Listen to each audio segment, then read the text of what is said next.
চাকরিহারাদের ঐক্যমঞ্চ তারা সৌরভ গঙ্গোপাধ্যায়ের বাড়িতে পৌঁছেছেন। তারা যন্তর মন্তরে যে বিক্ষোভ দেখাবেন সেখানে সৌরভ গঙ্গোপাধ্যায়কে তারা আহ্বান জানিয়েছেন পাশে থাকার জন্য, সামিল হওয়ার জন্য। অন্যদিকে যে ছবি আপনাদের দেখাবো, কার্যত অবরুদ্ধ ধর্মতলা, এই মুহূর্তে মানববন্ধন করে সামিল হয়েছেন চাকরিহারারা, তারা প্রতিবাদ জানাচ্ছেন, সেই ছবি আপনাদের সামনে রেখেছি। একদিকে সৌরভ গঙ্গোপাধ্যায়ের বাড়িতে পৌঁছে গিয়েছেন চাকরিহারাদের ঐক্যমঞ্চ, অন্যদিকে চাকরি ফেরত চেয়ে পথে নেমেছেন, তারা পথেই থাকবেন যতদিন না যোগ্য অযোগ্য আলাদা করে সসম্মানে তাদের চাকরি ফিরিয়ে দেওয়া হয়, সেই দাবি নিয়ে। অন্যদিকে নববর্ষ চোখে জল এই চাকরিহারাদের। শুভ নববর্ষ নয়, শুভ শব্দটি তারা লাল কালি দিয়ে কেটে দিয়েছেন।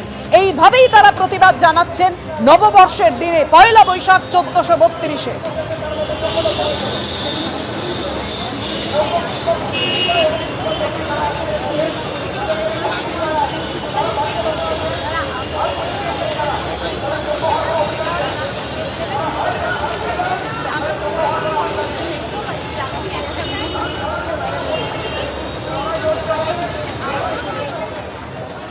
এই মুহূর্তে সরাসরি ধর্মতলার যে ছবি আপনাদের সামনে রেখেছি, আমাদের সঙ্গে রয়েছেন আমাদের প্রতিনিধি কৃষ্ণেন্দু অধিকারী, অন্যদিকে রয়েছেন পার্থপ্রতিম ঘোষ, এবং বাঁকুড়ার ছবি সরাসরি আপনাদের সামনে তুলে ধরবেন পূর্ণেন্দু সিংহ।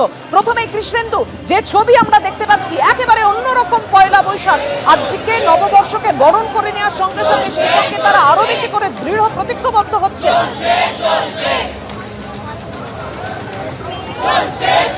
একদমই তাই। তুমি জানো যে কালকে যন্তর মন্তরে চাকরিহারা শিক্ষকরা তারা 2টো থেকে তারা অবস্থান করবেন বাংলার মঞ্চটাকে দিল্লির দরবারে পৌঁছে দেওয়ার জন্য। তার আগে আজকে সন্ধ্যেবেলা পয়লা বৈশাখ নববর্ষের দিন আজকের এই ছবি ওয়েলিংটন থেকে বা সুবোধ মল্লিক স্কোয়ার থেকে এই মিছিল চাকরিহারা শিক্ষকদের ধর্মতলা এসে পৌঁছেছে। ডোরিনা ক্রসিংয়ে তারা ঐক্যবদ্ধ হয়ে তারা শপথ দিচ্ছেন তাদের চাকরি তাদের ফেরাতে হবে, কারণ দুর্নীতির কারণে তারা চাকরি হারিয়েছেন। এখানে যে নববর্ষের পোস্টার হাতে আমরা দেখতে পাচ্ছি সে ছবি, সেখানে শুভ শব্দটাকে কেটে দেওয়া হয়েছে, অর্থাৎ আজকে নববর্ষ তাদের পক্ষে শুভ নয়। এখানেও দেখা যাচ্ছে শুভ শব্দটা বা শুভ নববর্ষের শুভ শব্দটাকে কেটে দেওয়া হয়েছে।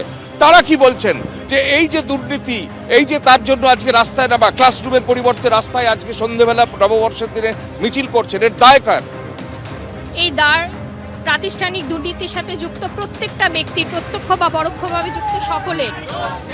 সেই সমস্ত অশুভ শক্তি যাদের দায়ে আজকে আমরা যোগ্য শিক্ষক শিক্ষিকারা শুভ নববর্ষ বলতে পারছি না, সেই সমস্ত মানুষের দায়।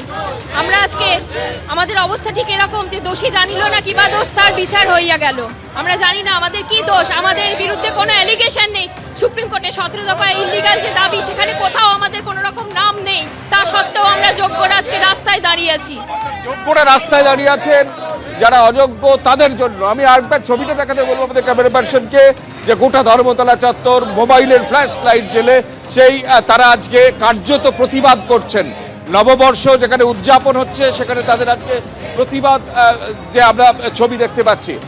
কালকে দিল্লিতে আপনাদের আন্দোলন আছে, আজকে রাস্তায় আন্দোলন।